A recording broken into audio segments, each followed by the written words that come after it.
Amém. Provérbios 14:12 diz: há caminho que ao homem parece direito, mas ao cabo dá em caminhos de morte. A versão mais conhecida diz, há caminhos que ao homem parece ser bom, mas o final dele é caminho de morte. Amém. E o que vemos? Se a Bíblia diz que há caminhos que ao homem, e o homem, quando a Bíblia fala homem, está falando do ser humano, homem, mulher, enfim, ser racional.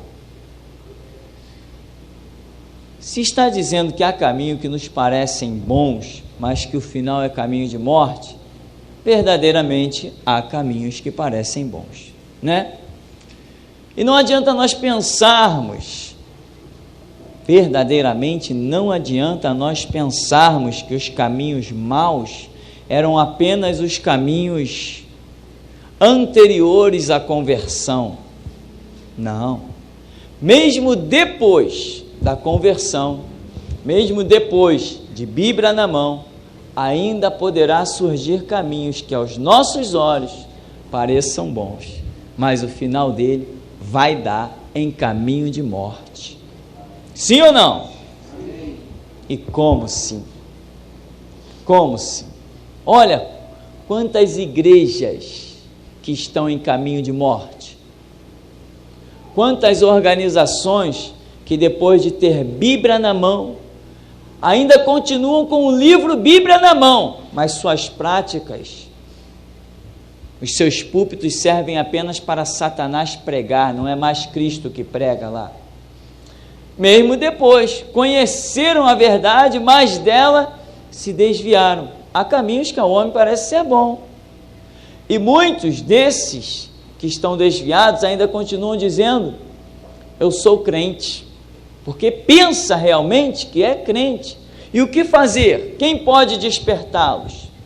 Certamente Deus tem seus meios, mas depois que as pessoas atingem a altura dos seus ninhos, elas se complicam em descer do seu pedestal de orgulho. Este é outro fator também que raras pessoas conseguem escapar dele.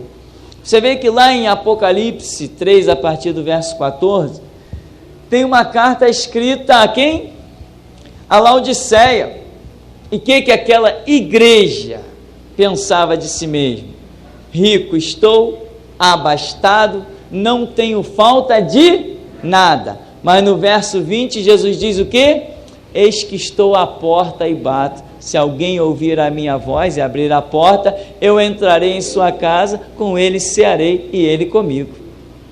Então, enquanto a visão da igreja era a melhor possível, eu não tenho falta de nada, a visão de Jesus Cristo era a pior possível, eu estou a ponto de vomitar-te da minha boca.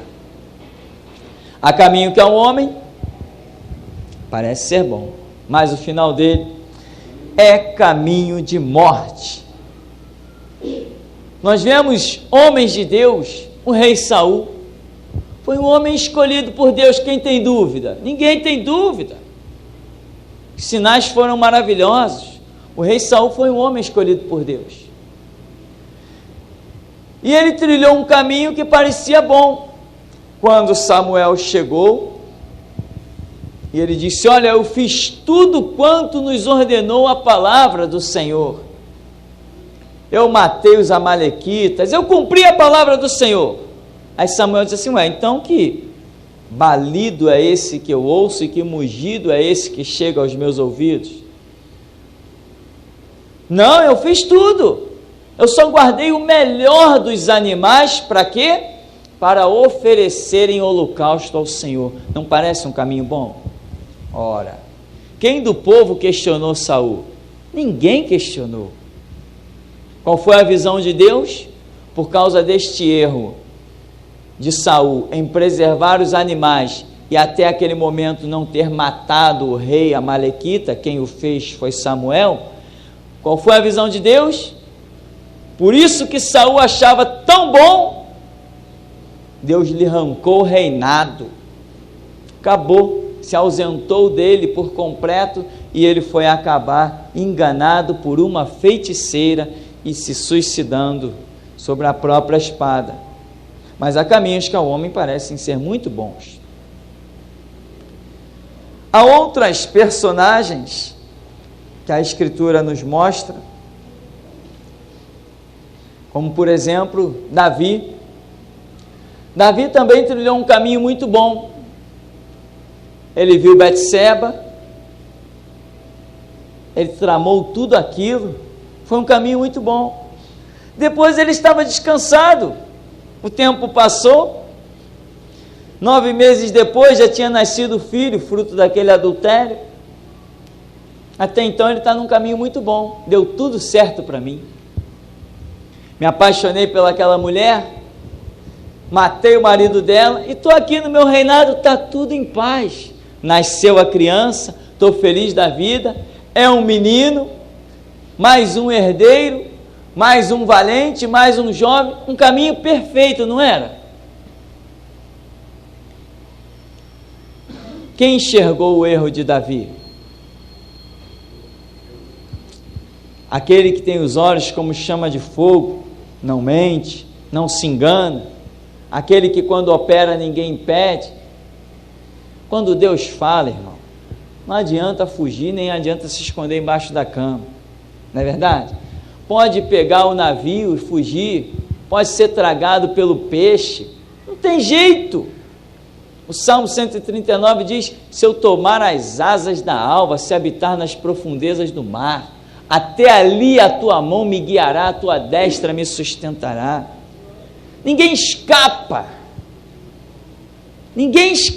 de Deus, Ele não deixa ninguém escapar dele, porque a Escritura diz que de Deus não se zomba, tudo que o homem semear, isto também ceifará. Quer dizer, ninguém escapa de Deus. Não adianta nós querermos justificar-nos a nós mesmos. O que nos justifica é o sangue de Cristo. Eu não posso me justificar. Davi, depois de 9 meses, olha a convicção deste homem. Quantas vezes nós vamos contar essa história? Eu não sei. Não sou eu que escolho o que pregar nesse lugar. Mas com prazer eu a contarei quantas vezes for necessário.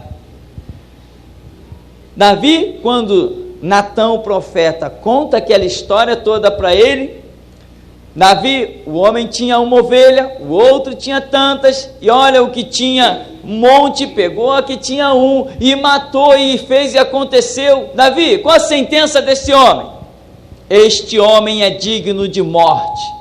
Davi tinha noção do erro dele? Os olhos dele estavam cegos? Sim, espiritualmente cego.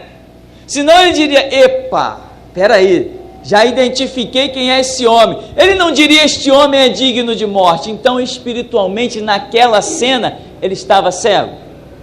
Precisava ser restaurado? Sim, para pelo menos enxergar o seu próprio pecado e ter uma chance de arrependimento. Pelo menos. Não foi assim que Deus agiu? Deus puniu? Puniu. Como puniu? Também um pecado daquele? Não era digno de punição? Quem de nós decretaria uma sentença sem nenhuma consequência? Acredito que ninguém, e muito menos Deus, que ama a justiça e aborrece a iniquidade. Mas Davi, com a sua convicção, não enxergando os seus próprios erros, foi preciso Deus mover uma situação para mostrar para ele: tu estás num caminho de morte, você é um homem digno de morte. E aí Davi vai para o Salmo 51, porque diz inclusive aqui, né? Salmo de Davi, quando o profeta Natã veio ter com ele, depois de haver ele estado com Betseba. Aí ele diz assim: compadece-te de mim, ó Deus, segundo a tua benignidade e segundo a multidão das tuas misericórdias. Apaga as minhas transgressões, lava-me completamente da minha iniquidade e purifica-me do meu pecado, pois eu conheço as minhas transgressões e o meu pecado está sempre diante de mim. Eu vejo algumas cenas que, apesar dos erros de Davi, que não são poucos, Deus o chama de homem segundo o meu coração. Por quê? Olha como ele entra, ele reconhece e ele chega com a tremenda humildade diante de Deus. Compadece-te de mim, a multidão das tuas misericórdias, apaga as minhas transgressões, lava-me completamente da minha iniquidade, purifica-me do meu pecado, eu conheço as minhas transgressões, o meu pecado está diante de mim, quer dizer, eu não tenho como fugir, eu reconheço. Amém? Mas como que ele reconheceu? Depois de um estalar de dedos que Deus deu através do profeta Natã. Então, ele entra nesse Salmo 51 e o verso 4 e 5 diz: pequei contra ti somente, e fiz o que é mal perante os teus olhos, de maneira que serás tido por justo no teu falar e puro no teu julgar. Aí ele até diz assim, olha, eu nasci na iniquidade e em pecado me concebeu a minha mãe, o que já não tem nada a ver, mas ele está querendo justificar as suas transgressões de tal maneira, que ele até diz, eu nasci em pecado e em pecado me concebeu a minha mãe. Isso aí é coisa que ele entra numa profundidade, que esse verso na verdade nem tem a ver com a realidade. Então, ele só enxergou depois que Deus veio e esclareceu. Ele ainda vai dizer, no verso 10, cria em mim, ó Deus, um coração puro e renova dentro de mim um espírito inabalável. Não me repulses da tua presença, nem me retires o teu Espírito Santo. E ele ainda diz, restitui-me a alegria da tua salvação e sustenta-me com um espírito voluntário. Aqui está a grande chave. Aqui está a grande glória do toque do Espírito Santo. Irmão, quando você erra e alguém fala que você está errado, quer você creia ou não, o Espírito Santo tem uma voz que ninguém pode negar. Ele retira de você a graça, a paz, a alegria, e contra isso ninguém pode lutar. Você pode querer maquiar o que entra pelos seus ouvidos, mas não consegue maquiar a voz do Espírito Santo que fala de dentro para fora e não de fora para dentro. Davi está dizendo, torna a dar-me a alegria da tua salvação. Ele não tinha como negar que Deus realmente estava cobrando e o acusando. Então, meu irmão, por mais que ele não quisesse, vamos assim pensar, justificar, se Natã dissesse qualquer coisa para ele, ele diria assim, não, passaram-se 9 meses, Natã, tu vem aqui na carne profetizar para mim, que nada. Quando a paz saiu de dentro dele, ele diria assim, Natã tem toda a razão, cadê a minha paz? Cadê a minha alegria? Ele conta a Bíblia que ele foi para o seu quarto, retirou os instrumentos de música, retirou os manjares melhores, a melhor alimentação, e ele ficou rodando dentro do quarto, procurando em cada canto a paz. E cadê ela? O Espírito Santo não dá a paz para quem está em transgressão. O Espírito Santo não dá paz para quem está caminhando num caminho errado. Por isso diz a Bíblia, alegrei-me quando me disseram, vamos à casa do Senhor. O que quer dizer isso? Quando você está caminhando, meu irmão, de acordo com aquilo que Deus quer, você caminha entre os espinhos e pedras, mas você tem paz que te sustenta, tem alegria que te sustenta, sempre. Se você está no centro da vontade de Deus, você pode sentar à mesa e não ter o que comer, mas você tem paz, você sabe que Deus proverá. Você tem alegria, você pode estar subindo o Monte Moriá para sacrificar o seu Isaac, mas você sabe que Deus proverá, você tem a paz, você tem a convicção. Agora, fugiu a paz? Não adianta querer escapar de Deus. Não adianta querer escapar de Deus. Quando Deus fala, Ele não deixa dúvida. Quando Deus fala, meu irmão, se temos humildade, vamos aprender a lição. E a vida cristã, ela se compõe de lições. Cada uma delas é um degrau. Sem elas, você não vai a parte alguma. Sem as lições, você não sobe. Mas você vê também outro lado interessante, a convicção em que esses homens tinham. Interessante é o caso da igreja de Laodiceia, em que ela diz, a liderança, a igreja diz, eu estou abastecido e de nada tenho falta. Está encerrado, irmãos. Jesus Cristo disse, vigiai e Davi vai dizer aqui mais na frente, a um coração quebrantado e contrito, não desprezarás, ó Deus. O que é um coração quebrantado e contrito? Isto significa alguém que anda em humildade, buscando a direção de Deus, alguém que não tem nenhuma ponta de orgulho, vaidade, prepotência. Agora Davi vai lá na frente, nos versos que se seguem, a partir do 16 e 17, ele vai reconhecer isso. Mas isso ele não teve antes, e foi a causa da lacuna terrível no ministério dele. Uma coisa nós vemos nesses homens, convicção. Quando Saul chega para Samuel, ele chega bem convicto. Davi também, quando deu carta para assassinar o marido daquela mulher, ele foi convicto. As palavras dele são de pura convicção. Laodiceia, ela é convicta. E tanta gente é convicta. Mas, meu irmão, se você tiver humildade, Jesus, Ele trabalha na sua vida de maneira a te impedir os erros. Lembra o que diz o Salmo? Não deixará vacilar o teu pé. Aquele que te guarda não tosquenejará, não dormitará, o fiel guarda de Israel. Mas Ele não faz isso com todo mundo. Ele faz isso com os humildes.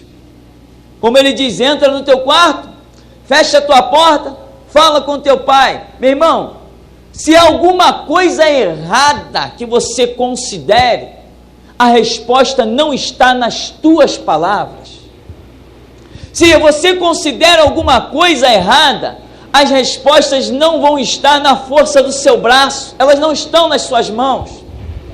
Como cristãos que somos, se tem alguma coisa errada, a resposta virá da palavra de Deus, do braço do Senhor, do mover do Espírito Santo. Aí diz, a um coração quebrantado e contrito não desprezarás a Deus, porque a Escritura diz que Deus resiste aos soberbos e dá graça aos humildes. Você quer resposta? Jesus Cristo é uma fonte inesgotável. Ele abate o soberbo e levanta o caído. Ele tem mão poderosa. E ele diz, o meu povo não ficará envergonhado para sempre. Quer dizer, ele justifica. Ele levanta. Você é povo de Deus? A resposta está onde? Muitos são os caminhos dos homens, mas a palavra certa vem do Senhor. Os homens pensam muitas coisas, vai dizer a Escritura, e há caminho que ao homem parece ser bom, mas o final dele é caminho de morte. Aqui no verso 16, pois não te comprazes em sacrifícios, do contrário, eu te os daria, e não te agradas de holocaustos. O sacrifício agradável a Deus é o coração é o espírito quebrantado, coração compungido e contrito. Isto não desprezarás, ó Deus. O que te incomoda? O que te aflige? O que está te fazendo mal? O que te oprime? As coisas que te oprimem, elas estão vindo de fora ou estão vindo de dentro? Alguém te falou alguma coisa? Tá, isso te magoou? Como? Magoou por fora ou penetrou lá dentro? Cadê o teu escudo e fortaleza? Cadê o socorro bem presente na hora da angústia? Cadê o teu Deus que te fez a promessa de 1.000 cair ao seu lado, 10.000 à sua direita? Deus nos guarda, Deus nos protege, Deus nos cerca e nos ama como a menina dos seus olhos. Deus é o refúgio e fortaleza, é o socorro bem presente na hora da angústia, na hora da tribulação. Se alguma coisa veio de fora e me feriu lá dentro, não foram os homens, foi a própria espada do Senhor. Porque só Ele pode penetrar dentro do meu espírito e da minha alma. Pertence a Ele. Se lá eu fui ferido, é porque Ele lá quis me ferir. Ele lá quis me despertar. Ele lá quis me acordar. Resultado, Davi se restaurou, pagou um preço, pagou, mas se restaurou. Depois o cego está lá no caminho de Jericó, clamando: Jesus, filho de Davi, tem compaixão de mim. Anda hoje com Deus, meu irmão, que daqui a décadas para frente, pessoas vão ainda lembrar o Deus que me foi apresentado pelaquela pessoa, como glorifico, como bendigo, como exalto. Você vai passar por terras, meu irmão, depois de passar nas provas do Senhor, e pessoas vão conhecer Jesus Cristo por causa da sua vida. E você nem vai ver mais essas pessoas, você vai até depois sumir, baixar a sepultura, ser arrebatado, mas a obra que Deus realizou com a sua vida vai ficar marcando gerações e gerações. Por isso, meu irmão, anda com Deus. Não adianta você lutar contra o Espírito Santo, adianta? Não adianta. Outra coisa, não chegues diante de Deus com soberbia e arrogância, Ele não vai te ouvir, mas não vai mesmo. Esse negócio de tu é meu pai, tu tem que me dar, isso são para os satanistas da Universal. Nós servimos a um Deus vivo. Ele é meu Deus e tem que me dar? Não, Ele é meu Deus e meu pai me dá porque me ama, se eu me enquadrar na sua palavra. Porque Ele não tem compromisso comigo, o compromisso que Ele tem é com a palavra dEle. Se Ele está em mim, ela opera o que lhe apraz, que já está aqui escrito. A Bíblia diz em todas quantas são as promessas de Deus, nela temos o sim. Cadê as promessas de Deus? Está tudo escrito aqui. Ele falou: se vós estiverdes em mim, as minhas palavras estiverem em vós, pedireis tudo o que quiserdes e vos será feito. Aprenda. Tem crentes depois de não sei quantos anos, que a gente identifica que estão apenas passeando dentro da igreja. Eu não posso exigir nada do meu Deus, meu irmão. Ele é Deus, Ele é cabeça. Reino de Deus só tem um cabeça chamado Cristo, todos nós somos corpo, membros uns dos outros, não é isso que diz a Bíblia? Como é que eu, pé, vou exigir alguma coisa da cabeça? É a cabeça que dá ordem para o pé, não é o pé que dá ordem para a cabeça. Cuidado com o orgulho, cuidado com a vaidade. Vê esses homens, se deixaram, eu sou o rei, vai buscar aquela mulher, ah é, tu é o rei, e o rei dos reis, onde fica?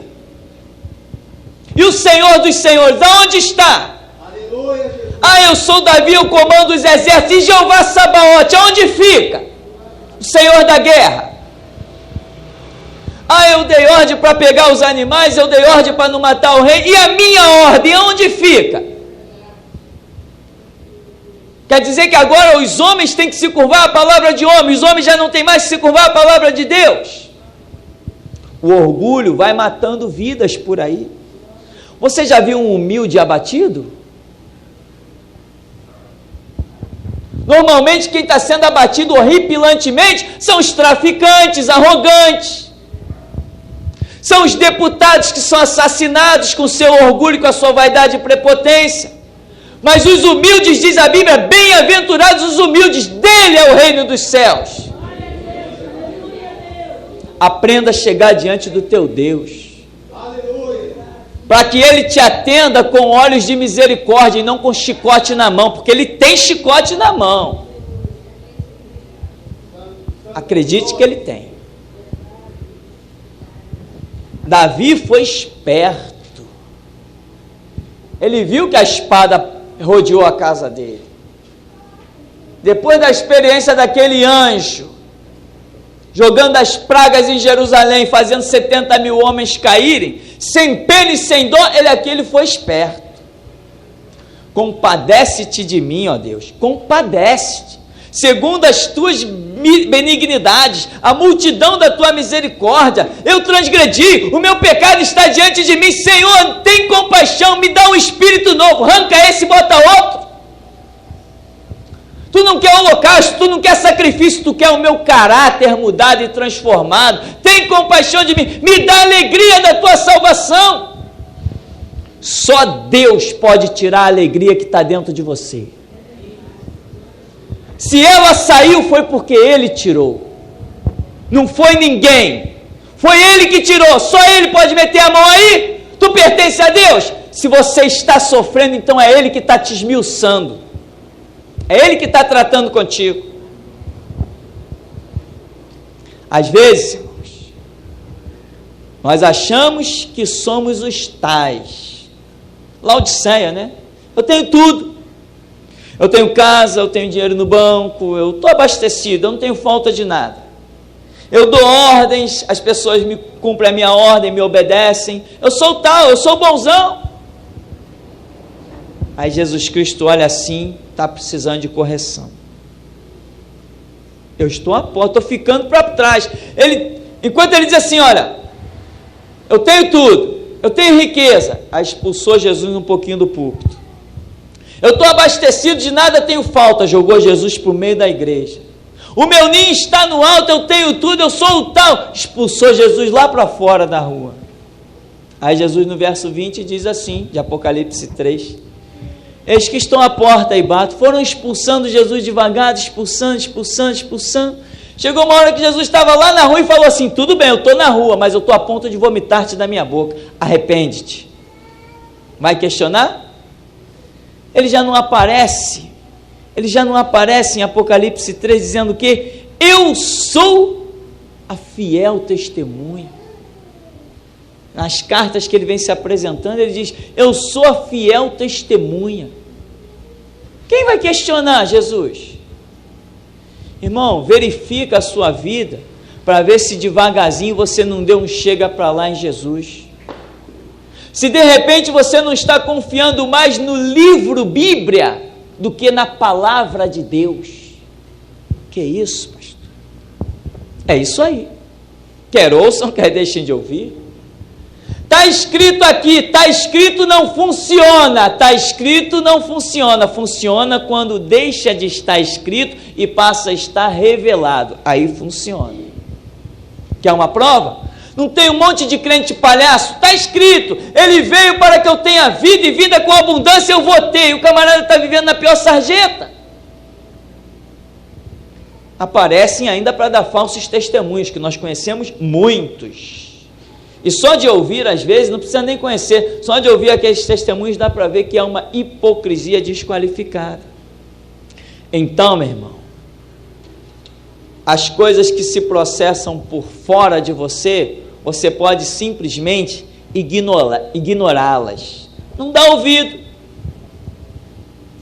Como diz, né, temos 2 ouvidos, então entra por um ouvido e sai pelo outro, acabou. Mas, se caiu no seu coração e está te incomodando, e está te perturbando, e está te espetando, cuide. Pode ser que não sejam apenas palavras humanas, pode ser que seja realmente o Espírito Santo, porque aí dentro da gente, só Ele pode mexer. Amém? Então, querido, vamos ser espertos como Davi. Inclusive, vamos ser mais espertos do que Davi, porque ele teve que chegar a um ponto terrível para entender certas coisas. Mas já que ele passou e nós conhecemos a história dele, vamos entender sem ser preciso passarmos por isso. Amém? Lá em João 10, eu vim para que tenham vida e vida com abundância. Mas a vida abundante que Jesus dá não é para qualquer um, é para aqueles que pagam o preço.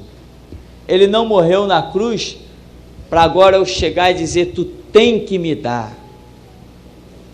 Deus, ou tu fala, ou então o que tu quer da minha vida? Epa! Está falando com quem? Com seu filho ou com seu Deus? Que reverência é essa? Com aquele que é Senhor, coroado de glória, santidade e majestade. Aquele diante de quem se curvam anjos, arcanjos, querubins e serafins. Quem és tu, homem mortal, para desafiar o teu Deus? Está lá escrito, Salmo 24, levantai, ó porta, as vossas cabeças, e entrará o Rei da Glória. Como é que tu vai se dirigir ao teu Deus? Que confiança é essa que você tem? Da onde vem essa confiança? A confiança que nós temos de Deus é quando nós sabemos que somos servos. A maior confiança que nós temos é quando sabemos que somos servos. Para de desafiar Deus, você vai cair. Você vai cair. Está pensando que Ele precisa de você? Eu duvido, nem de mim Ele não precisa. E eu estou aqui à frente. Ele não precisa de mim. Eu aposto contigo que se eu vacilar, no dia seguinte vai ter outro pregando melhor do que eu por aí. Aquele que está de pé, cuide para que não caia. Então, meu irmão, observa bem se as coisas que estão te incomodando, elas estão por fora. Se estão por fora, faz de conta que elas não existem. Mas se elas estão por dentro, pode ser a voz do Deus que te ama, te acordando, te sacudindo, te levantando. A Bíblia não diz, desperta tu que dormes. Desperta para quê? Para morrer? Não, desperta tu que dormes e Cristo te iluminará. É para isso que Ele nos sacode. Olha quantas igrejas dormindo. Olha quantas pessoas dormindo. Olha quantas pessoas, olha quantos crentes que pensam que são crentes. Crente arrastando a roupa pelo meio da rua e acha que é crente. Crente que não usa brinco e batom, ele acha que é crente. Ele nunca ouviu Deus. E o pior, ainda dizem que ouviu. E nós temos neste lugar uma fonte que jorra para a vida eterna. Aqui não estamos preocupados com número nem quantidade. O nosso assunto é qualidade. Por quê? Porque Ele quer nos levar para o céu. Ele quer que sejamos a parte boa das parábolas, da parábola das 10 virgens. Então, querido, como Davi disse, assim nós também. Cria em mim, ó Deus, um coração puro e renova em mim um espírito reto. Não me lances fora da tua presença. Torna a dar-me a alegria da tua salvação. Amém. O Senhor nos abençoe em nome de Jesus.